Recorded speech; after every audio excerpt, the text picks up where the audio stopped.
And I'm like, I don't know what would have happened if that happened. Mm-hmm. I don't know. Damn. You know? And so I'm very thankful for the wounds that I have. When did you realize that you were getting stabbed in the chest? I didn't realize, like, it's really weird, like, not until this past year. Like, I know that's a weird answer, but I didn't piece when that happened until this year because I was trying to figure out, like, when I felt certain sensations. When did, like, it's hard to kind of piece it all together still at times. But now I have a really good sequence of what happened. Where if you listen to interviews I did, like, 4 or 5 years ago, like, you notice that I may do, like, a different sequence. And it's not that I'm lying or anything. I'm just trying to remember the events of what happened. I want to tell you something. Your adrenaline is at 1,000. You're shaken. You can't control your motor skills at all. Your blood pressure is what, 200 over 180? Yeah, going out. Like, yes. Your every part of your body is pounding. You're blacked out. You're blacked out. I mean, when I was taking defensive classes, even just to stab somebody, the guy said, who was an army guy and he was in it before, he said, it's not easy. It's not easy getting through the skin, getting through the muscle, getting through the 4 or 5 layers. You know what I'm saying? I feel bad because it was easy in that moment because I had adrenaline. Yeah, it's just damn, wow. Yeah, where if I, like, try to stab someone right now, it wouldn't be the same, you know? Yeah. Yeah, your body goes into, like, immediate, like, survival mode. Yeah. And it's super important and smart where if encounters like that do happen, the eye, if you can, like, even with your fingers, to go directly and just you take all your might and jam it through because your brain just shuts off. That's how that guy got killed on Game of Thrones. Anyways, the little guy who was beating the big guy, and then he started showing off at the end, and I'm going, no, don't do that. Oh, yeah. Remember? Yeah. Your buddy Thor. Thor killed him. Thor killed him. Yeah, Thor was losing, too. Yeah, he was. Here's what else is really wild that I'm just picking up now is that just this year, after how many years, you're gluing things together. That's the mind protecting us. Yeah. And just allowing what we need when we need it at certain times. Yeah. And it's just amazing. Like, how many years later is this? It's like 8 years later. But now I'm stuck on the Game of Thrones part. Was it the mountain? The mountain. Yeah, the mountain. Yeah. Okay. The mountain. And remember when the other guy was fighting for the little guy? Yeah. Yes. Yeah. Because he was the I forget his name. Joffrey? No. He killed Joffrey. Well, they I thought know he exactly killed, who you're talking about. I don't know what to call him because they thought he was defending. Yeah, the little guy. Yeah, the little person. Tyrant. He was actually. He was a Lannister. Are we allowed to say? No, we're not allowed to say it? That's why I said a little person. Little people. Oh, he was in the he just was in a movie called The Ticket the other day. Peter. Yeah. What's his name? Peter's. His name, he was a Lannister, though. He's got a long name for a short guy. No, I'm joking. That's a good answer for that. Oh, yeah. What are we allowed to call short people? What's just ask me, bro. I'm short. No. I don't care what you call me. No. What is the Associated Press version for that? I know. I think they go by little people, right? Yeah, little people. I mean, midget is out. Dwarf is out. Huh? Dwarf is out. I think that was out from the movie. How far can we throw him? He was a dwarf in the movie. That's what they called him. A dwarf. A dwarf. Yeah, you're right. That's what I can use that word in terms of that movie. Yeah. Anyways, let's not get canceled. Yeah. How long were you in the hospital before you were released? I was there for 24 hours, I believe. I got in late so I actually switched hospitals. So I was at Hoag. That's just a regular hospital, apparently. And then I had to go to the ICU. because as I was being released, I was changing, and then they noticed that I had another stab wound in my chest.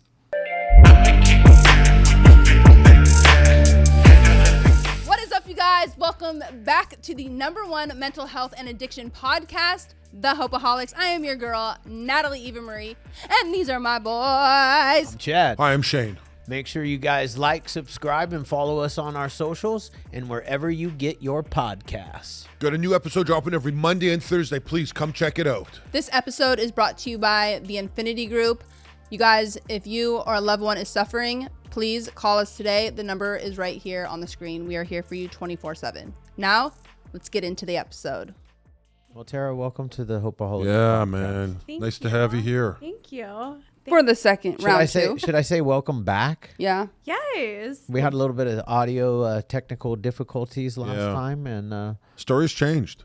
Big Yeah. time. I Things mean, I'm happen. looking at a totally different person, Right? honestly. Like, good for you for all Yeah. of everything that, I mean, I don't know exactly the extent, but you clearly have done some life-changing things because you are, like, walking in super light, Thank you. Healthier. airy. Airy. Yeah, it's Happy. nice. different aura. Yeah. Thank you. Well, last time I was going through a lot of transitions, and I got bombed with my podcast that I had. And then I went through a breakup afterwards, and then my grandma died. And then what else happened? There's just like a few Yeah. other things that happened in between there. But I feel sometimes you need to go through darkness to come out into the light. Oh, for sure. Definitely. I couldn't agree more. Definitely. It's the only way. So let's pretend like I don't know anything about you. Okay. Yeah. Because when you were here last time, I really didn't know anything about I you. did, because You watched the Oh, TV yeah. show. for sure. That's why I was so excited to have you come in and kind of share, I would say, I don't know, 1% of anyone would actually go through. The fact that I say not even. No. probably not. Not even. I mean, not even the situation or how it went down or, you know, the positioning of everything. I mean, just everything is like less than, it's crazy. So Yeah. for those that don't know what I'm talking about Yeah. is it was on Netflix, right? Yeah, Netflix. They did a lot of documentaries to Dateline, Oxygen, ID. The list goes on and on. Good old Is Dirty this it? John. Yes. Dirty John. Is that still up? And people can still watch it? I believe so. I believe it's still on Netflix. And then there's also the Oxygen documentary on Hulu still, but I have the Hulu Live, so that's also a bit different. Oh, okay. Hulu Live's the good one. Yeah, it's like the one where you pay $89 and Yeah. then you're like, oh, why am I paying this? Oh, and then you switch the commercials and you're like, okay, this is Yeah, what right. it is. I know I was just recently up with my parents and they still do like the commercial thing. Meanwhile, all of our accounts are logged in because when my husband goes, he can't do commercials. So he just logged into all of our, like, you know, Netflix, Hulu, Prime, all the things. And I'm looking at my parents like, you guys, why are you doing this to yourself? Like, you literally have, you just click into which, Jonathan's name instead of their name. no, the exact, it's easy. Yeah. I'm like, why are you watching commercials? What? I'm like, I literally They watching talk during commercials. No, what happens is we're watching a show, and then, well, 90% of the time, my dad's watching some type of sporting event. Right now, it's baseball. So, if they do watch a show, I'm like, you guys, I forgot what was going on in the show because there's so many dang commercials. I'm getting there. I'm not that far gone yet. I am. Well, it's My close. attention span for that is No, crazy. it's terrible, isn't it? All right, let's get rolled. Let's focus. Well, for people that know what I'm talking about, obviously the huge event that happened is you were able to save your life and essentially, in, I guess, bold terms, kill your stepdad. Yes. I think what has stuck with me where is quite amazing is you thought of The Walking Dead. yes. Exactly. And Yeah. that's kind of what went through your head to make sure it was like a done deal. Yeah, no, I leaned a lot on The Walking Dead because I was Walking Dead obsessed. Mm-hmm. I would watch the show 3 times when it aired, maybe 4 times, Wow. because they would play The Walking Dead first, then they would play, I think, another one, then they would play The Talking Dead, or it was like they would play it once and then The Talking Dead and then once more again, and then the show afterwards. So I would watch all of that just so I can know what happened. And then when you watch a show each time, you pick up different things. Sure. So I was just really enthralled by the show and this apocalyptic environment. Mm-hmm. It kind of, Walking Dead kind of reminds me of, I don't know if you watched I think it's The Last of Us. Oh, yes. That was based off of the Video game. game. Yes. Mm-hmm. Yes. It's kind of similar in the kind of realm of what kind of takes place and how you can Survive. Mm-hmm. Yeah. And then or how you can get the disease or sick or whatever. Right. Yeah. But I feel bad doing a repeat a little bit. Why? We'll Nobody else has heard it. Yeah. We'll get into the good stuff of where you are now, but take me like how. First of all, how's your mom? She's good. She's actually with a man. She's with her man in Nashville now. Oh, okay. And she moved there. And it was actually funny because right after I did this show, Mm-hmm. I found out that he is a big WWE fan. Oh my goodness. So he was like, oh my gosh, you were on that show? No way. And then he was asking me about you, and he follows you on Instagram and stuff. Wow. And then he was like asking me about your dad, how he is doing. And I'm like, Oh my gosh. So he like literally followed and watched like Total Divas. yes. That's awesome. And so I was like, oh, that's cool that like he wants to like chat and connect with me about that. Mhm. And I'm like, I'm sorry, I didn't know much about your dad, but I was Yeah. like, I don't know. Everyone is well. Everyone Okay. is good. I just came up from visiting them, so tell him all is well and thank you very much because that's Nice. super sweet. How long have they been together? They've been together for about 2 years now. Okay. Yes. So Nice. do we like him? We like him a lot. He's a retired fire captain. Oh wow. Yes. And like he was in LA area too. So like I feel like that means business when you're in LA working in like a fire. Oh yeah, he saw a lot. Yes. Yeah. So he is great. He's a really great Christian man for my mom and just really compatible. Yeah. Yes. How long did it take yourself and your mom's relationship to get to where it is today from kind of this wild, crazy... How long were they together before he basically tried to come and kill you? Okay. So they were together like 2 months when I met them, or like 1.5 months actually when I met him. And then they got married like 2 months in. And then, so September. So he left her, or she left him like probably 6 months after for the first time. Okay. And then got back together with him a few months later because he was able to bring her to different lawyers and stuff and convince her that these things are different John Meehans.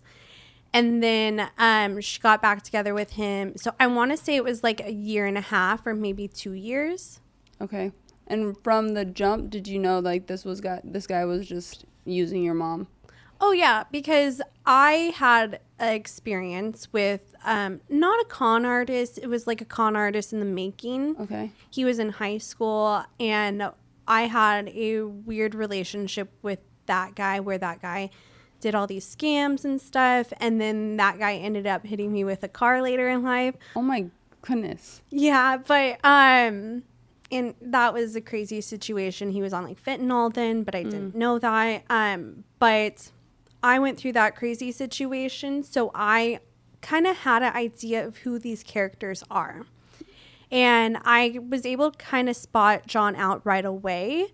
And I wanted to get along with him. I wanted to trust him. However, he kept showing me red flags. Mm-hmm.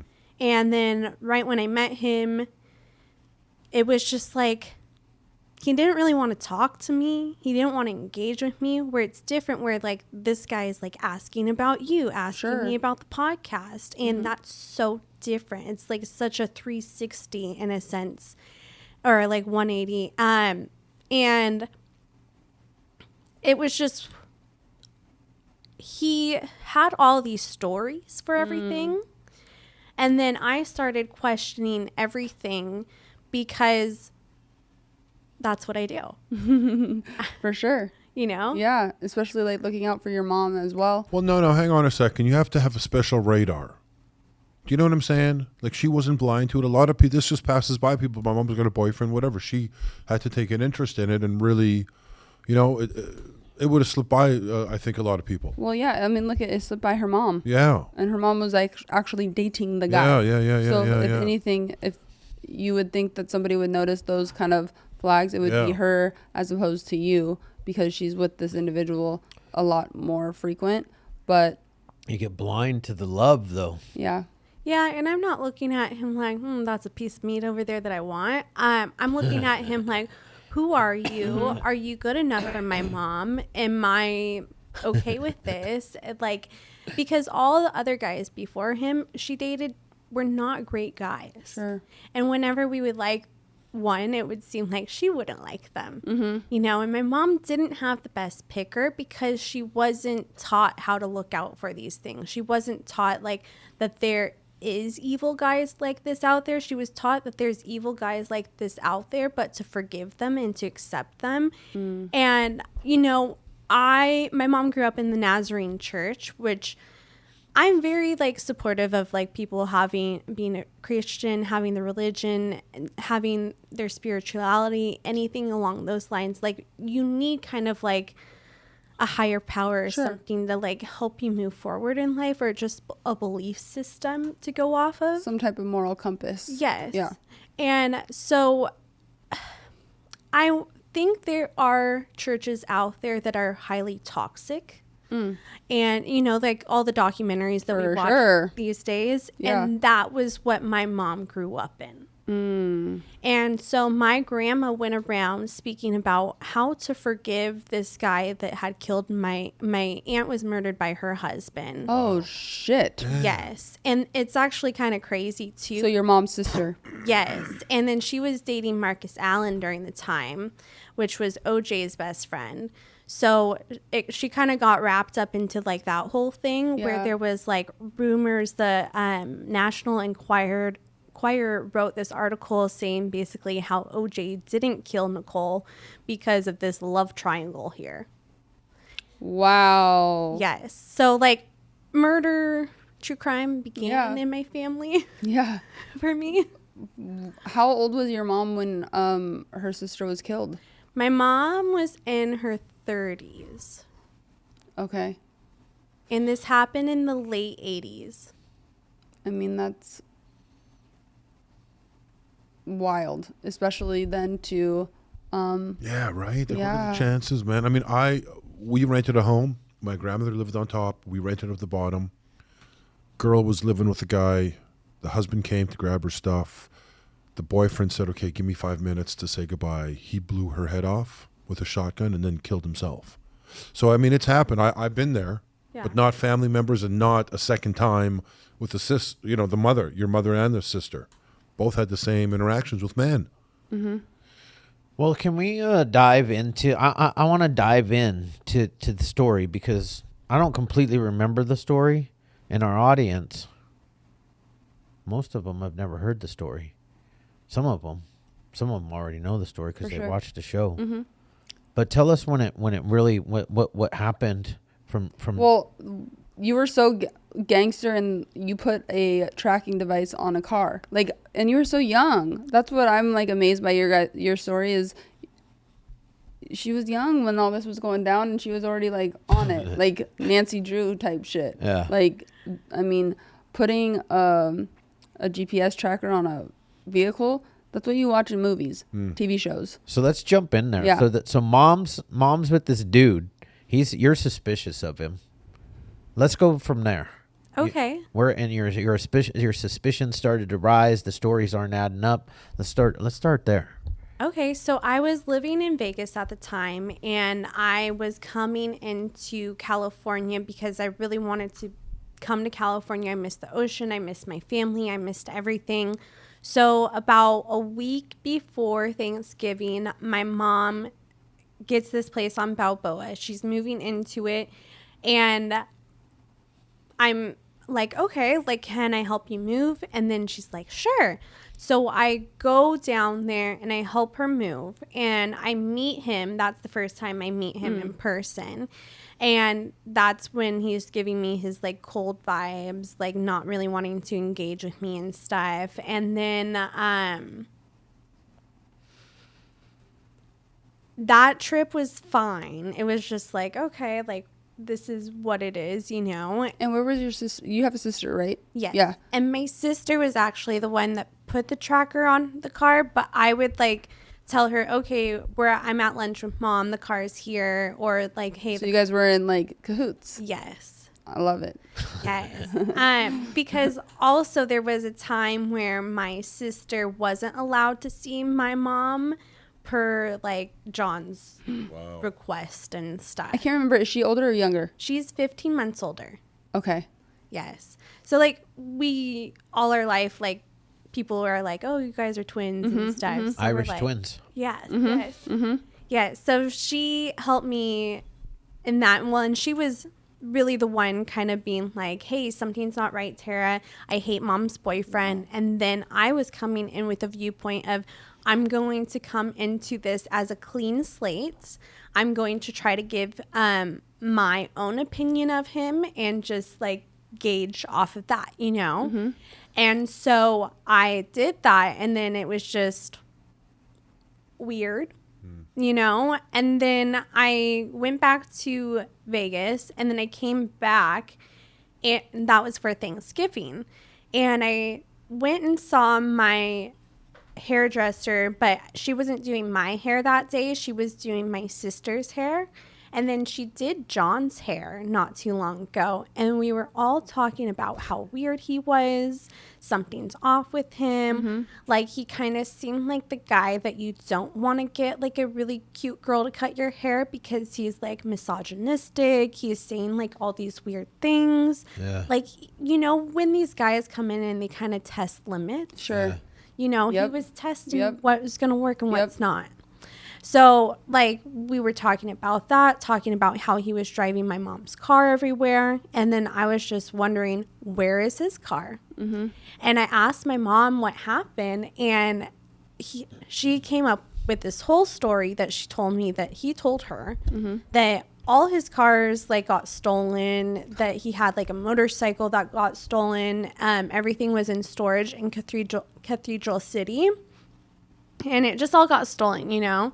And I was like, that's weird that the insurance wouldn't get on that right away, or he wouldn't have like a loaner car or something because... A rental or something, yeah. Yeah, and I'm like, he's a anesthesiologist doctor, and I don't know if my mom was telling me that or if that's like what he was telling me, but that's like the lines he was going off of. And because he told people sometimes different things. Of course. He was like, Can't keep track. Yeah. He's like, I'm a nurse anesthetist. I'm an anesthesiologist. You know? Oh my, where did they meet? They met on this website called Our Time. Okay. And it's for datings and your seniors. Okay. Yes. And then it's funny because I feel like ever since there's been a few other people that have met their con artists on Our Time.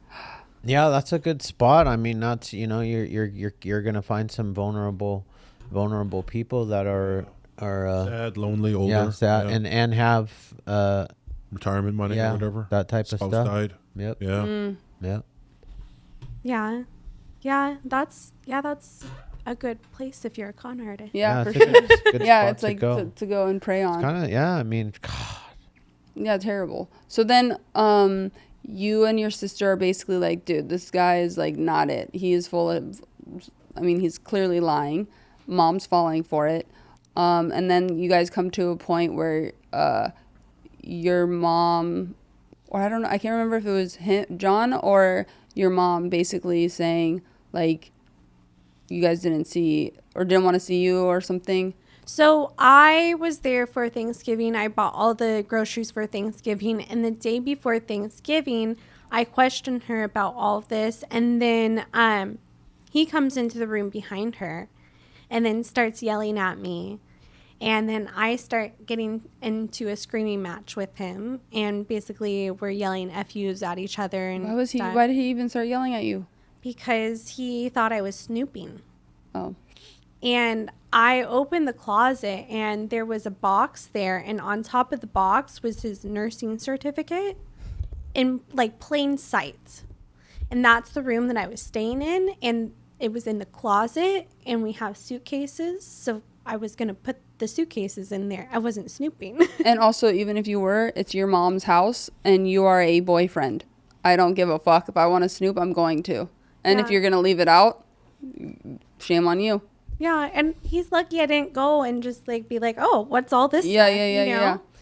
And but instead I was like, oh, not my monkeys, not my circus, not my business. Yeah. You know? And I just like shut the door, but I was using it as example to my mom, being like, he's moving in, he's living here. Mm-hmm. Why are you lying to me about him living here? Mm. And I also went into her bathroom to grab a Q-tip, like, you know, like others do. They go through their mom's stuff and everything. And she was so weird about that too. And I'm like, this is weird because my whole life, like, I've come into your bathroom and just taken stuff. Like, your law mirror is gone. Yeah, totally. Yeah. And, sorry. And I ended up leaving because it seemed like I was getting kicked out. And she wasn't stopping me. And then she even asked my boyfriend at the time, who was with me during that time, and she was like, what are your thoughts about this? And he was just like, this is fucked up. This is messed up. Like, I agree with Terra. Like, there's something weird going on here. Mm-hmm. And she just didn't know what to say. And we left. I went to my sister's. I brought all the dogs there. I literally brought them up in a box because they weren't allowed in that building. And, like, bringing up, like, a border collie and Australian shepherd in, like, a box. But then that night, John sent messages from my mom's phone pretending to be my mom. And he was telling my sister to kill herself. Jumping off head first would be preferred. And also, I think he also told her, like, she could take a gun and kill herself, too. But she lived on, and I can say this building now because she doesn't live there, but she lived in Marquee and like Irvine and, you know, like this second to floor up. And so that's why he was like, you can jump off that building, you know, because that would definitely kill yourself. And it was just horrible. I remember holding my sister. She was trembling and shaking, and I've never seen her this upset. Like, I've seen my sister upset before. Mm-hmm. Like, I've really seen my sister upset, but never in this state where literally your mom's telling you to go kill yourself, but it's not your mom. And so I separated myself from it for a little bit. I didn't have contact with my mom for a moment. And then it's hard because that's your mom. Yeah. So we ended up going to therapy, working on a way where John could come to Christmas and I'd be okay with it. And we worked out a situation, and he ended up coming to Christmas, and then he did exactly the opposite of what the therapist said. And he went directly to the kids, brought them a big pile of presents, and that made me upset. I went into the garage and I cried about it, and that was a form of emotional manipulation, turning it onto me to seem like I'm the crazy one, which, you know, Darvo, which these gaslighters do. And so I just felt like I was crazy. And then after a while, my family started to catch more light onto it, my other brothers and sisters, and then they eventually hired a private investigator to look into things Where were they living at the time? in Ladera Ranch. Oh, okay. So they were local as well. Yes. And then are they older than you and your sister? Yes. So my sister and we're kind of like 15 years apart in age. Oh, from okay. them. Okay. So they were literally like, they had families and their lives going on. So it was just basically you and your other sister that were really in like the thick of it. Yeah. Yeah. And then we were just like kind of glued to my mom. Sure. You know? Yeah.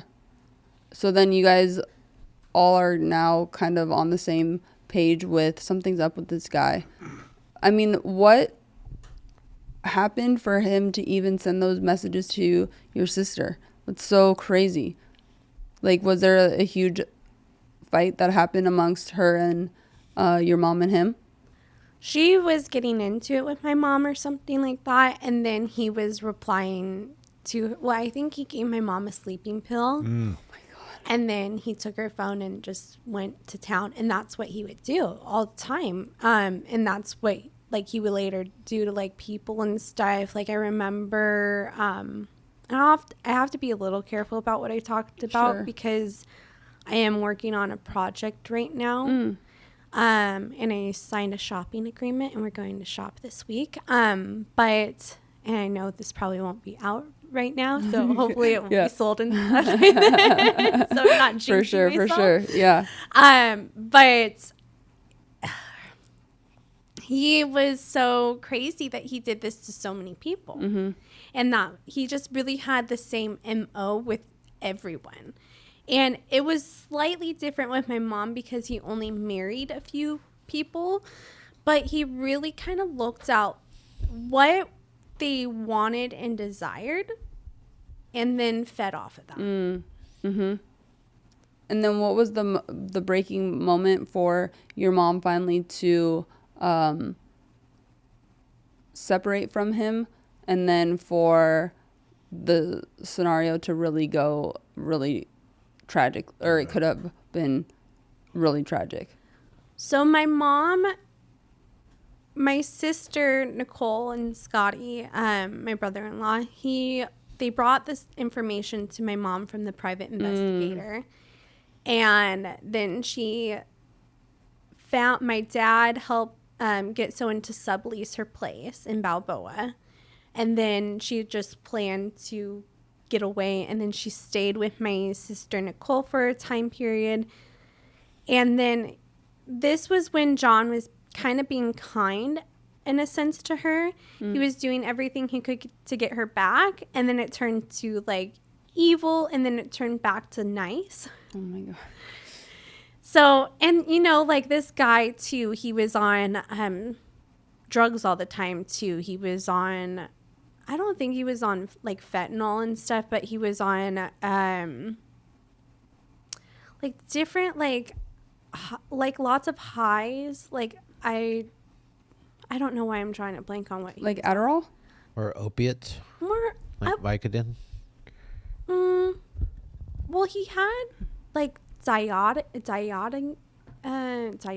or something. Dilaudid? Yeah. Dilaudid. Dilaudid. Yeah, And that's an opiate. Yeah. okay, stuff like that. And he would steal stuff from the hospitals. Yeah. So He had the good stuff. yeah, he He had had access to the good stuff. yeah. So he was really a nurse. Yeah, well, yeah, but he did have his license revoked at times because in Ohio, in Dayton, Ohio, I believe it was, or was it? No, there's so many places where he did stuff. I need to have like my timeline in front of me, but he went and he stole drugs from a hospital and stuff, and then the police were after him, and he was running away from them, and he actually like took a police officer down an elevator shaft with him. So he was so good. And then something I found out he was doing in Orange County and LA and stuff is he was doctor shopping and going to different doctor offices and getting this prescription pads there, or just being like, I need this and stuff. And then he would know the pain clinics too that were like a little bit more lenient and a little bit, you A know. little bit shady. Mm-hmm. Yep. Oh my goodness. Okay, so you're What year was this? But 2014, 2016. oh yeah, and you know what? Those years, pharmacies were not connected at all. No. Doctor shopping was a big thing. Yeah. The opiate crisis was at an all-time. Well, I mean, it's at an all-time high now, but the actual prescription Oxys, medic, yeah, Yeah, yeah. oxys. Yeah. The pharmacy and being drugs. able It to was like go really easy yeah. to get them. Yeah, the pharmacy really drugs were easy to cheap. Yeah. get them, like Yeah. all day. Yeah. Yeah, well, there was even like that one documentary about the people with the museums and stuff, and they were like really big like drug pushers and like lenient with that too. Yeah, No, Yeah. for sure. So it was easier back then. Yeah. way easy. Yeah. So then your siblings bring this information to your mom, and then she's now staying with your sister. And then John is going through his craziness of like being terrible, then kind, and then evil, trying to win your mom back and be in her good graces. And then is your mom staying strong?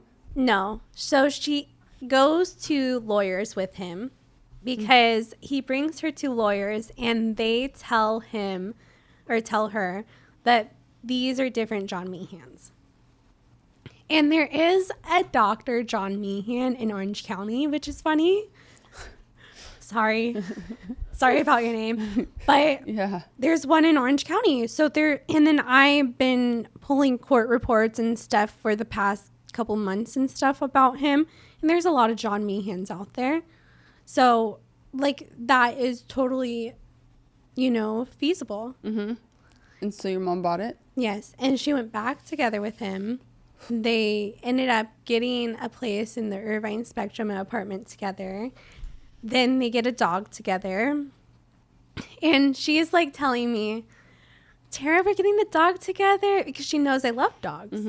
But I'm like, what are you doing? Because I also know that I'm going to have to take care of it when like they break up, because she gets a 100-pound golden English cream golden. She's not going to be able to handle that every day. Yeah. And so I was just like, no, why are you doing this? And then she was thinking that was going to make me happy. And then it wasn't. And I love dogs, but they don't deserve to be with a psychopath. Yeah. Totally. And then eventually more and more stuff came out. And then she started to catch light onto him too. She hired her own private investigator, found out more stuff. There was one incident where he was in jail and he ripped open his stomach and stuffed feces in there. Oh. And so that was also to get a drug fix, because he would have had to go and they would have had to give him antibiotics and then pain meds and everything. So he just knew how to get what he wanted from stuff, even if it was to hurt himself. And if he was to hurt himself, he would have no problem hurting anyone else. So finding all this out, and there's also just like, he has restraining orders galore on him. He has a rap sheet of assaulting so many women.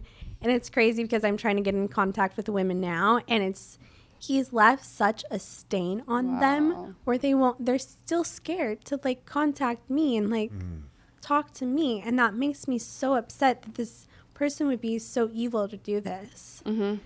And so my mom ends up leaving him, and then she drives out to Vegas because she also gets a house with him, and she unpacks the house. She has my sister film it, and then they clean that out, and then he's in Irvine, and he called the police on my mom saying that my mom hit him, and my mom's in Vegas. So that doesn't add up. They dismiss that right away. And then it's kind of like, I want to say like 4 to 6 months of us being stalked, us like never like confirming that we're being stalked, and then being harassed. He took my mom's car, lit it on fire, and then the Irvine police had that case, and they were supposed to do stuff about it, but then the police officer kept going on vacation with his family. So nothing was ever done about that. And then I found out actually through that officer, because I saw him at a country concert one night. And that officer was actually my high school officer. Oh my gosh. And I went to church with him and everything. So he knew me and he saw me and he was just like, I'm so sorry. And I never knew what he was sorry about until I talked to my mom about that. And she was like, I was fighting for him to listen to me, to be heard, and he wasn't. Oh. But it just is so funny that he knew me and he saw me afterwards.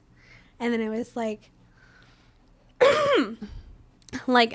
you should do your job, but also there is grace for you having that remorse, about that. So eventually I'm working, and one day his dog escapes the house because when he's stalking us, he's leaving open the door of the Vegas house, leaving his dog there with a big bowl of food and water. And then he comes here and stalks us. And so the dog keeps getting out. The neighbors keep bringing it back. But one day it just ends up in the pound. And then they're like, someone needs to come grab the dog.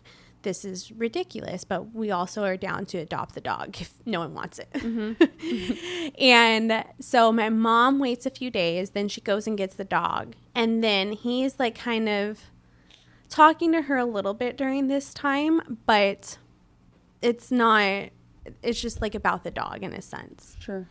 And then a few days later, a week later, I get a call from my work, and it is someone pretending to have a fake accent and make an appointment for 2 Rhodesian Ridgebacks. So I schedule the appointment, but I try to make it quick because he calls during feeding and the dogs are all barking at me. And so I don't get the usual information that I normally get, which is someone's phone number, name, and everything. But the next day comes around. I'm also supposed to be going to the Jason Aldean concert that night. So I'm getting ready. And then it comes to that time where that groom comes around and there are no shows. So I actually leave home early and I start getting ready so that I can leave work early. And I get a half face on with just the foundation, the base, and eyebrows, but no eyes done in a sense. Mm-hmm. And then I go back to work and I leave 30 minutes early. And that actually messes up my schedule a bit, but that I'm okay with that. And that actually worked to my effect later on is that I get home. I'm pulling in through the parking garage and the gate's also broken.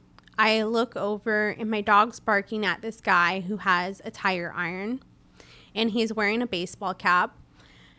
And I just tell my dog to knock it off because I'm you're barking, stop barking. Mm-hmm. And my dog listens because he's a really good boy. And I get out of the car. I grab him and then I walk by my license plate. I pulled in my car, so my car is not backed up into the spot or anything. And he grabs me right by the license plate, grabs me by the waist, looks me in the eyes and says, "Do you remember me?" I immediately tried to flee away from him. I didn't respond to him. And then I scream and I kept screaming. And then he tried to keep covering my mouth and I bit him as hard as I can. And so he stops trying to cover my mouth, but instead he gets angry at me. And then I think he's hitting me in the chest, but he's really not hitting me into the chest. He's actually stabbing me.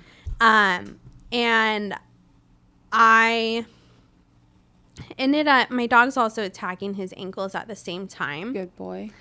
And I end up falling on my back.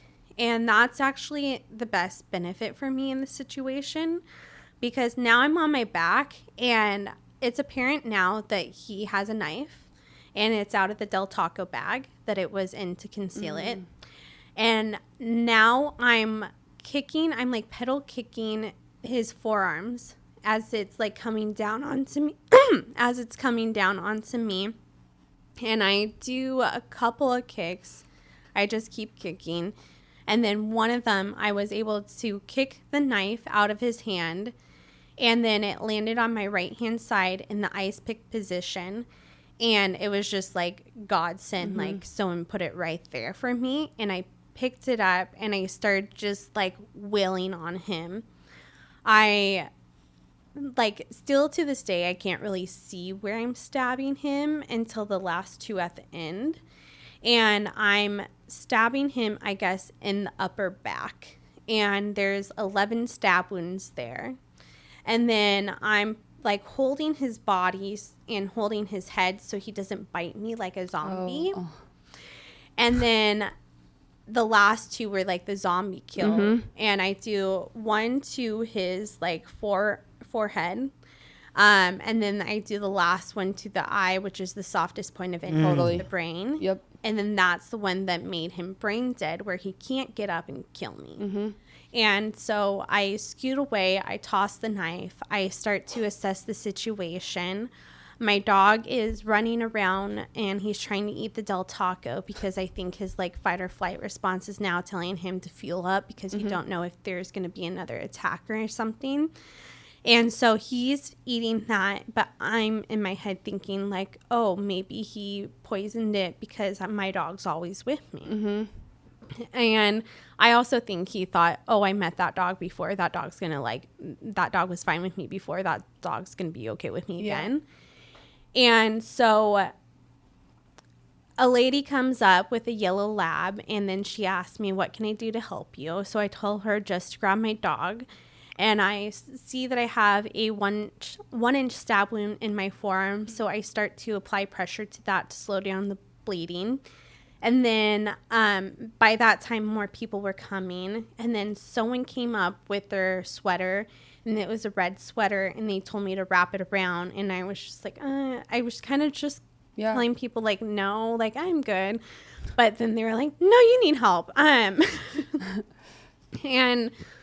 I wrapped that around. And then Skylar, the 14-year-old lifeguard, came up and then she was like, hi, I'm Skylar. I'm trained in these types of situations. Wow. What's your name? What's this? What's that? And starts asking me questions to get me out of my fight or flight and to get me out of that shock state that I'm in. And so I'm answering questions. We end up having the same birthday, but just like years apart.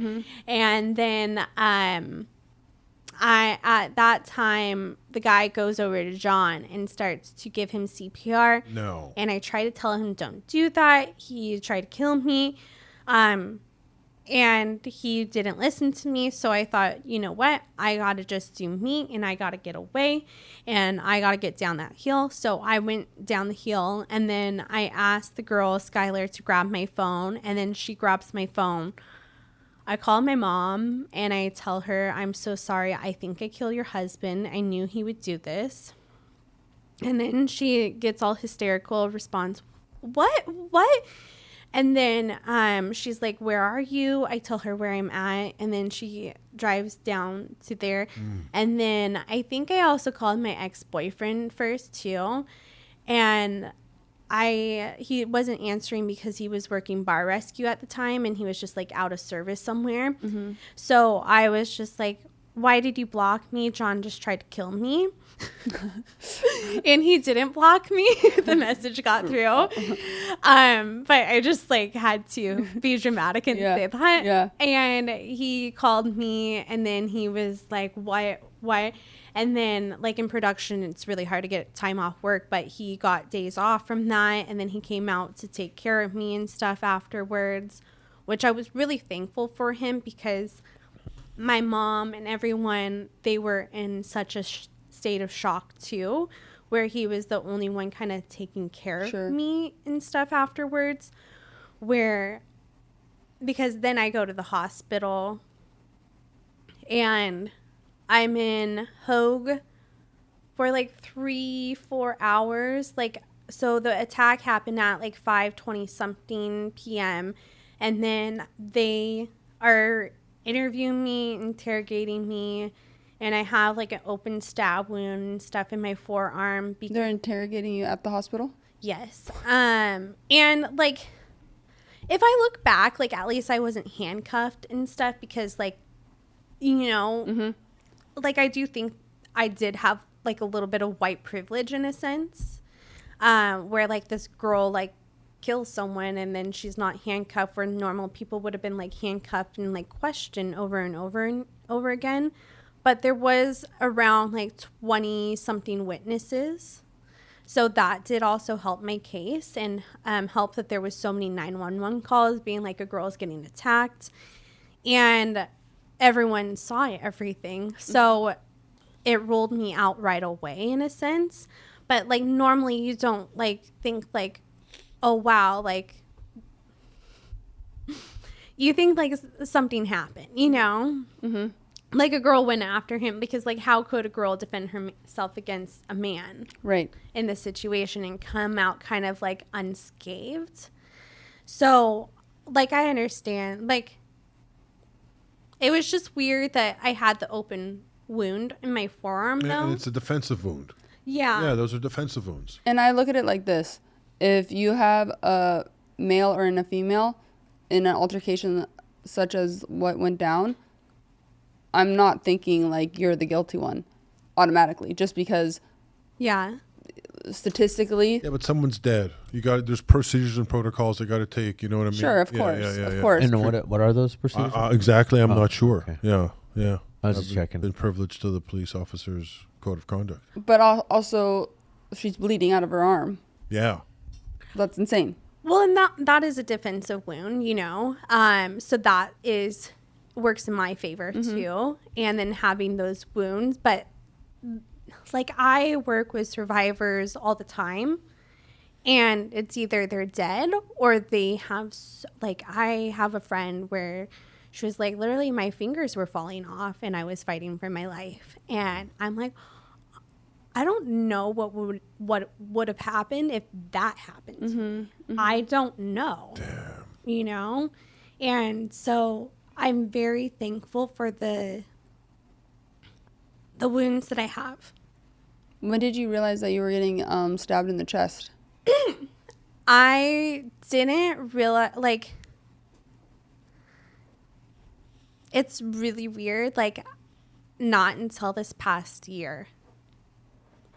Like, I know that's a weird answer, but I didn't piece when that happened until this year, because I was trying to figure out, like, when I felt certain sensations, when did, like, it's hard to kind of piece it all together still at times, but now I have a really good sequence of what happened, where if you listen to interviews I did, like, 4 or 5 years ago, like, you notice that I may do like a different sequence, and it's not that I'm lying or anything. I'm just trying to remember the events of what happened. I want to tell you something. Your adrenaline is at 1,000. You're shaken. You can't control your motor skills at all. Your blood pressure is what, 200 over 180? Yeah, going out like yes. Your every part of your body is pounding. You're blacked out. You're blacked out. I mean, when I was taking defensive classes, even just to stab somebody, the guy said, who was an army guy and he was in it before, he said, it's not easy. It's not easy getting through the skin, getting through the muscle, getting through the 4 or 5 layers. You know what I'm saying? I feel bad because it was easy in that moment, Yeah, because I 'cause had you're fighting for adrenaline. your Yeah, life. Yeah. Yeah. It's just damn, wow.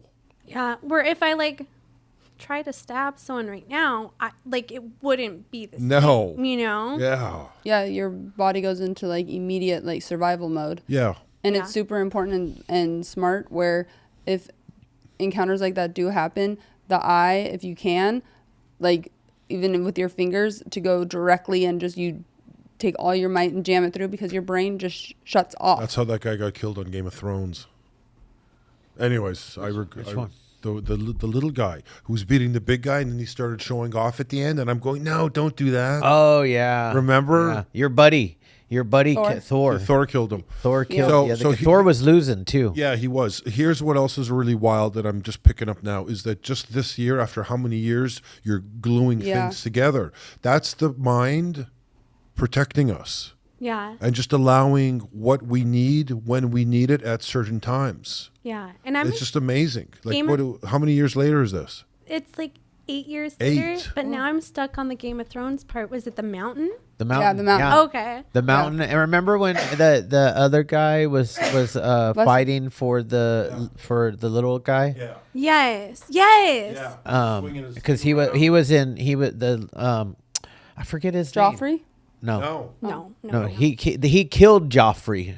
Well, they I thought know he exactly killed. who you're talking about. Yeah. I don't know what to call him Yeah, they because thought he was defending Yeah, the him. little guy. Yeah. The little person. Tyrant. He was actually. He was he was a Lannister. Are we allowed? Yes. Are we allowed to say No, we're not that's allowed to say it? That's why I said a little person. Little people? Oh, he was in the he just was in a movie called The Ticket the other day. Peter Yeah. what's his name? Peter's. His name. He was a Lannister though. He's got a long name for a short guy. No, I'm joking. That's a good answer for that. Oh yeah. What are we allowed to call short people? Or what's Little that? people. Just ask me, bro. I'm short. No. I don't care what you call me. No. What is the God, no, Associated geez, Press stop it. version for that? I know. I think they go by Little people, Yeah, right? little- Yeah. Little people. I mean, midget is out. dwarf. Dwarf is out. Huh? Dwarf is out. I think that was out from the movie. How far can we throw him? He was a dwarf in the movie. That's what they called him. Dwarf. A dwarf. Yeah, you're right. That's So what I they can did use call that word in terms of that movie. Yeah. Anyways, let's Going not back get to you. canceled. Yeah. How long were you in the hospital before you were released? I was there for 24 hours, I believe. I got in late so I actually switched hospitals. So I was at Hoag. That's just a regular hospital, apparently. And then I had to go to the ICU because as I was being released, I was changing. And then they noticed that I had another stab wound in my chest. And so they were like, oh, we don't like the spot where that one's at. Oh my gosh. So we need to actually like put all the needles back in you and stuff and then send you back over there. And so, or send me to the trauma unit in Irvine. Or it's not in Irvine, it's the IVC one or the Irvine trauma unit and stuff. And that's actually in Orange. Sorry. So I go in an ambulance to the other hospital. Are you by yourself or are you with boyfriend or family? I think my mom rides with me in the next one. Or she follows me in her car. That one, I don't know why that's so blurry. But I'm on my way there.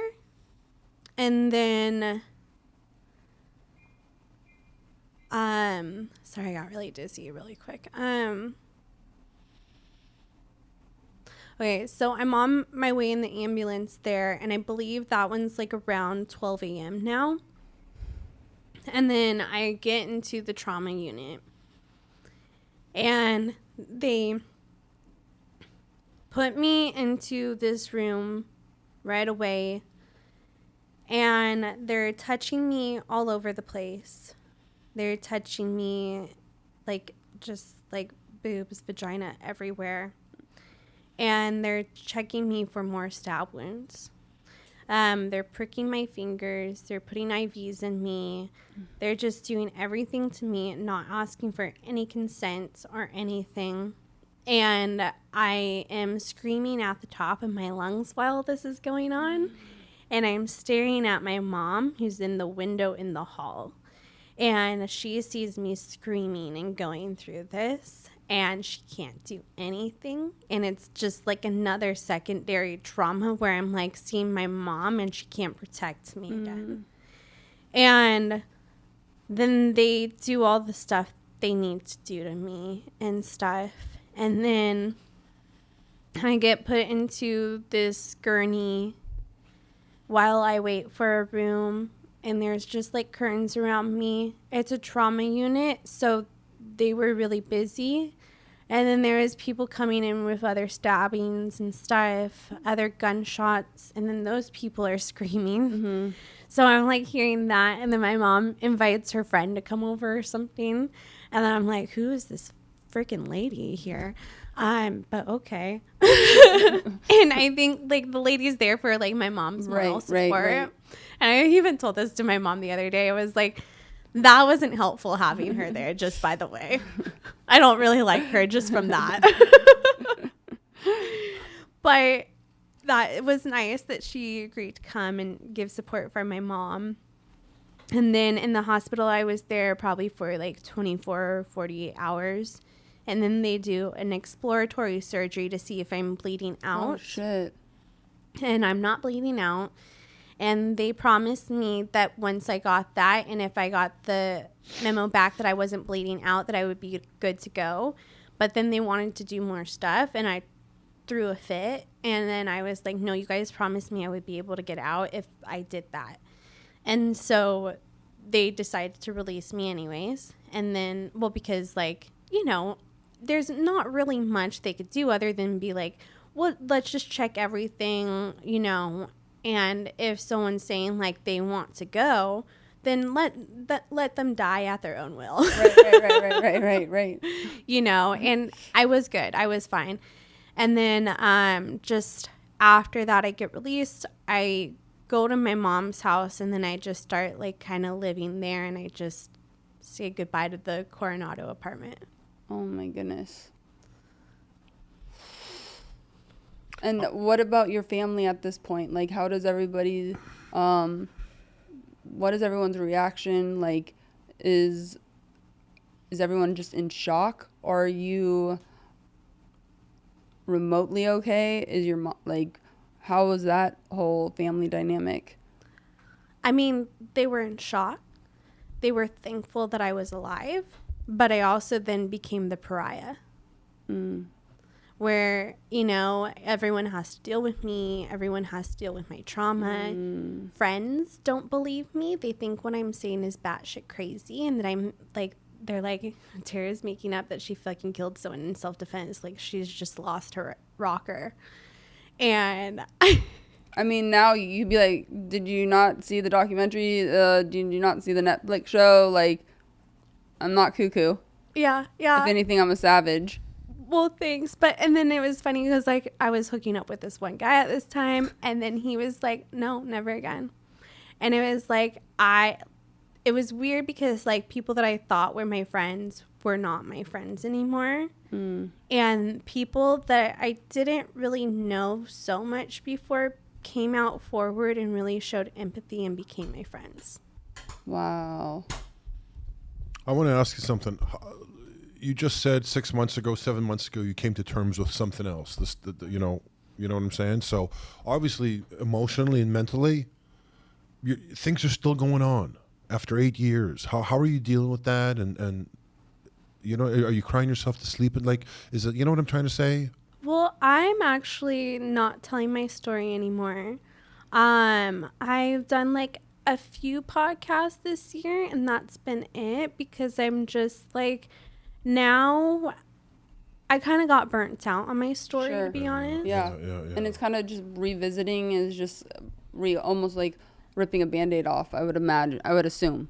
Yeah, and it was cathartic for a time period, but I've been doing it for 4 to 5 years now. Yeah. And it was weird because even with my breakup, I had memories of my trauma come. And I'm like, so I'm dealing with like the breakup, and then I'm also remembering, I had blood in my hair for 2 days because I wasn't able to really take a shower or anything for 2 days. Wow. You see? You know? Yeah. And so, like, live with your attacker's blood on you is just like a weird thought to have. Yeah. Well, and not only that, but I have to think, and I don't know, I'm not a doctor, I'm not in your shoes. I have to think that even going into another relationship or even friendships or anything like that, parking your car, being alone, I mean, everything is... Yeah, well, that's part of why my relationship ended. Like, my ex, he has a fan base and he has a YouTube page, and women were becoming obsessed with him. And this one person wanted to work for him for free. And that triggered me because I was pointing out things I felt like I wasn't being listened to at times. And then that re-triggered me back to my stuff, back to everything. And it's like, I have to kind of gauge that. Yeah. Like, yeah, it is okay to be tiny bit protective over your loved one, you know, but that's really up to them whether the boundaries they put up themselves. Right. You know? And I can't. That's not easy. Right. Especially have been through what you've been through and saw what was coming already. Now you're thinking, well, I'm not wrong. You know? Like you're steadfast in your feelings now. Yeah. Yeah. Well, and then, like, I don't know. Like, normal relationships have, like, jealousy and stuff. Yeah. So, like, for me, I thought it was just jealousy when it's just my trauma, just wanting to protect the people I love. For sure. Did it take a massive amount of therapy and work for not only yourself, but for everybody else in your family to, I guess, come back to a somewhat normal? If that even I mean, I couldn't imagine that whole kind of dynamic because it's so wild. Well, I want to be careful because my journey is my own in a sense, and I have gotten a shit ton of therapy. So much. I've been to like so many different EMDR people. I've been to the Amen clinic. I've been like everywhere. And I'm very grateful to have that opportunity to heal because so many people don't, and they don't have those resources available to them. And I say for the people in my family that didn't deal with it, it came out in other ways. And unfortunately, I think that when you don't deal with trauma, in fact, this is actually a fact in a sense that when you don't deal with trauma, it can manifest in other ways. And it can manifest into other traumas. So for other people in my family, I want to say that if they're having trouble understanding their other traumas right now, think back to what it stemmed from. Do you still go to therapy now? Yes, I did a coach for a minute, and then our last session, she kind of really triggered me. And I don't think that if you're going to be my coach, you have to learn how to not. And well, I don't think that you're going to have to learn, but I think that if you're a coach, you're dealing with trauma, you have to understand when your clients are triggered, and you have to get them out of that trigger opposed to triggering them more. And I was having a moment where like dogs bark because of my attack. Sometimes that triggers me. And so my dog corrected one of my fosters that I had and put him in his place, or put her in her place because she was trying to hump him. And so Yeah, there's an order here. Yeah. Yeah. You can't do that. And so he pinned her down and he growled her, but that put me in like a different state. And her response to that was, "Oh, I love huskies." And I'm just like, no. Like, you have to realize when your client's getting triggered, you can't do stuff that's going to further trigger them. Sure. So, you know, I have a therapist that I go to, but I'm in the place in my life where I'm working to be financially dependent on my own because my mom was helping support me for so long. And so I'm in that kind of stage where I'm like getting everything on my own. So I'm coming to the place where I'm going to afford my own therapy soon, but it's just been a process. And then I've also just been doing women's circles and different like healing modalities to like stay on top of the other triggers. This is a lifetime thing, man. This is something that you're going to have to deal with on a daily, bloody basis. I mean, just like a guy coming back from war, they hear the garbage can smack and they hit the floor because they think bombs are going off. I mean, unfortunately, that is what it is. It's going to be a daily. Yeah. Just like anybody in recovery. Sure. It's a daily reprieve based on doing the work you have to do to make yourself feel okay. Yeah, you know, and like different stages of healing, even with recovery, you make it to a place where you're like, I'm completely healed. And then you do, like, something happens and then it throws you back a few steps. And then you have to retweak. It's always retweaking what's going to work for you in this moment right now. For sure. I mean, I think it's kind of amazing for us to see you this time around, because this is round 2. And to me, you're a whole different person. And that wasn't that long ago. I mean, I think you came in maybe 7 months ago. Yeah, that was in November, yeah. Did we have the new logo when you came the first time? No. It was the old logo, huh? You just got it. Oh, we just did? got Just got it. Oh, Like, and so just. Natalie was really happy.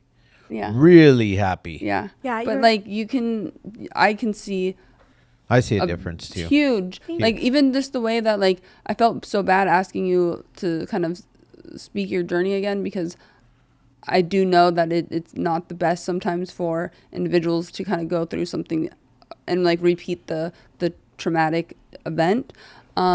But from when you came in the first time to you now, even just like the way that you took us through it, you can clearly tell whatever you have been doing in the past year and where you're at currently in your life is a lot of work and has dramatically shifted something within you. Thank you. I also think it's putting more on me now, where my ex, like, I wanted to do everything to help him. I was like, I want to grow your YouTube page. I want you to grow. I want your story to be out there, because I'm over my story now. I'm like, I'm done. So that's why I really wanted to help him. And I was so codependent in that relationship with just Sure. because, and it's not the fact that he's like making me that way. It's more so that is my kind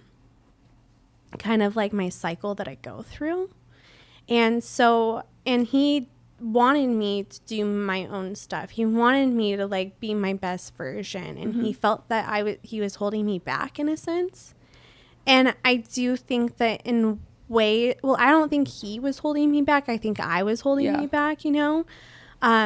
But it's so easy to get into that love and then just want to do things for him all the time. And I'm such like a nurturing person that I'm like, oh, I have a man.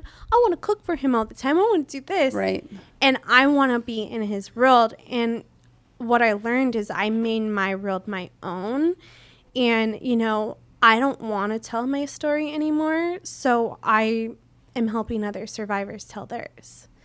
And that is something where it's like, okay, I wanted to help him tell his story, and I just tweaked it a little bit to helping others. Yeah. It's amazing. That's awesome. Yeah. Wow. Well- It's story of survival. It's crazy.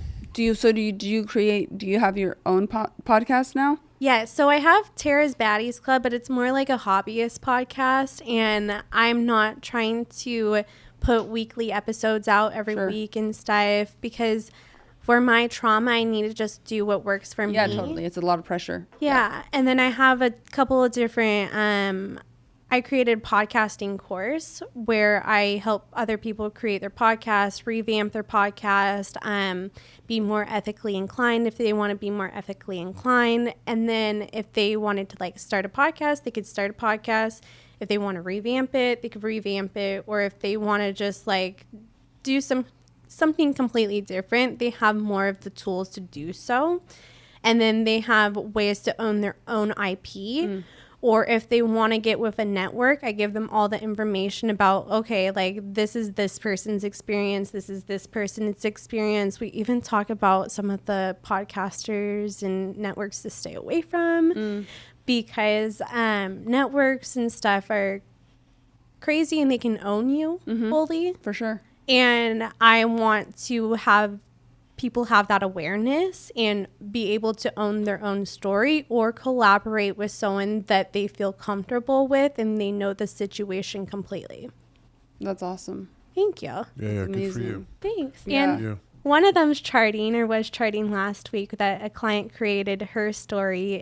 It's called When Heaven Meets Hell. And so she was charting a couple weeks ago, but she completely took her story of going through a narcissistic abuse situation and put it out there, and so well done. I'm so proud of her. And then there's a couple other podcasts that took the course, and they're doing pretty well too. Oh, that's awesome. Good for you. Thank you. See, it's like, as humans, You got to find your way. Well, you always feel better. Yeah. Helping. Mm-hmm. Yeah. Well, thank you for coming down again and actually retelling your story, even though you're really not telling your story anymore. We appreciate you. Yeah, big time. Thank you. Because we needed it again. Unfortunately, we had some audio technical difficulties, so we really appreciate you coming down and giving us your time. Well, I appreciate you guys for having me back again, because I was prepared to tell my story again, and so I did have that awareness, but I'm very happy that we got to re-record because things have changed a lot. Yeah, Oh, big time. And, I'm so happy. I'm actually way happier putting this episode out than the first episode. Yeah. And I didn't know how I was gonna feel about it before you came in, because I was like, well, I've heard my reaction's gonna be different, because when you hear something the very first time, your reaction is that, but our reaction to you has been, wow, what growth you've had in yourself, in your inner self in the past. It seems to have been more like 10 months since we recorded your first episode. So thank you for coming in, and thank you for continuing to do what you do. And we wish you well in your journeys to come. Thank you. Yeah. Thank you. Guys. Amazing.